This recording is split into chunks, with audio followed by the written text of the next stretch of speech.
Жалал Абад шаарынын Сымыл кечи шаарчасындагы Бекмамат Осмонов көчөсүндө көп жылдардан бери иштетилбей жаткан жер аянтына жаңы сквер курула баштады. Бирок ал жерде жогорку чыңалуудагы 4 электр түркүгүн артылган чубалгыларды көрүүгө болот. Жалал Абад электро ишканасынын жетекчилигинин айтымында бул жерден областтык оорукананы жана шаардагы мекеме ишканаларды тейлеген. Ошондой эле Сузак районуна өткөн 2 чоң линия жайгашкан.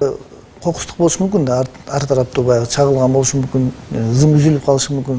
Ошол убакыттарда эми бул 10 киловольт эмес, 35 киловольт жогорку чыңалуудагы, андан да жогорку чыңалуудагы линиянын астына сурашып атат да булар.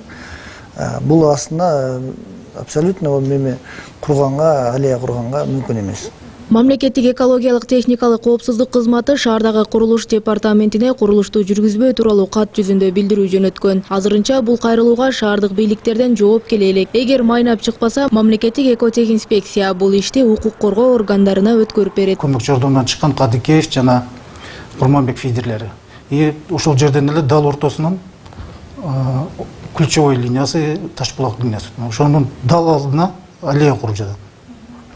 Охранный зонанын нормалары сакталган эмес. Шаардык курулуш департаменти болсо экотехинспекциянын койгон талаптарына ылайык мурдагы долбоорго өзгөртүү киргизишкен. Мындан улам кооптулук жоюлган деген пикирде курулушту токтотушкан эмес. Ошо бир пункту дарак өтө бийик болбош керек. Экинчи пункту неме болбош керек. Здание болбош керек. Анан үчүнчү пункту ошол биз жанагы мындай линия электропередач авария болгондо биз ошол жерге машина техникабыз кириш керек. Бул жерде эч кандай стройка жок, эч нерсе жок. Газон, анан тротуар бар, болду. Даже фонтанды алып салдык. Ал эми экотехинспекция тарабынан жөнөтүлгөн катка жооп берүүнү Жалал Абад шаардык курулуш департаменти архитектура башкармалыгына түртүп койгон. Ал ортодо катка жооп берүүнүн мыйзамдуу мөөнөтү бүтүп баратат. Ошо талап эрежелердин талаптарына туура келбегендигине байланыштуу биз 3 пункттан турган эскертме бергенбиз, ишти токтото туруу боюнча жана тийиштүү документтерди алганга чейин. Бүгүнкү күндө көрсөтүлгөн мөөнөт аякталдığında турат. Ал ишканадан официалдуу бизге бүгүнкү чейин маалымат келип бериле элек. Дагы бир кызык жагдай. Скверге 108 түп кайын көчөтү отургузулду. Тийиштүү адистер кайын бийик өсүп электр чубалгыларына тоскоолдук жаратат дешет. Бирок куруучулар кайын жапыз өсөөрүн, эгер өсүп кетсе бутап турушаарын айтышат. Дарактарды биз ошол жазып бердик. 4 метрден ашырбастан кармап, кылып турабыз.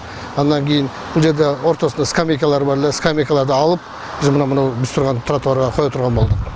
Эске сала кетсек, Жалал Абад шаарындагы бул 35 киловатт-саат чыңалуудагы электр түркүгү жайгашкан жай короого алынгандыктан бир топ жылдардан бери бош жаткан эле. Жаңы сквердин курулушуна шаар казынасынан 5 миллион сом бөлүнүп, тендердик наркы 3 миллион 100 сомго бааланды. Куруучулар ишти 10-июлга карата бүткөрүп пайдаланууга беришмекчи. Бирок энергетиктер менен экотехинспекциянын каршылыгына шаар мэриясы көңүл бурабы же жокпу, аны убакыт көрсөтөт.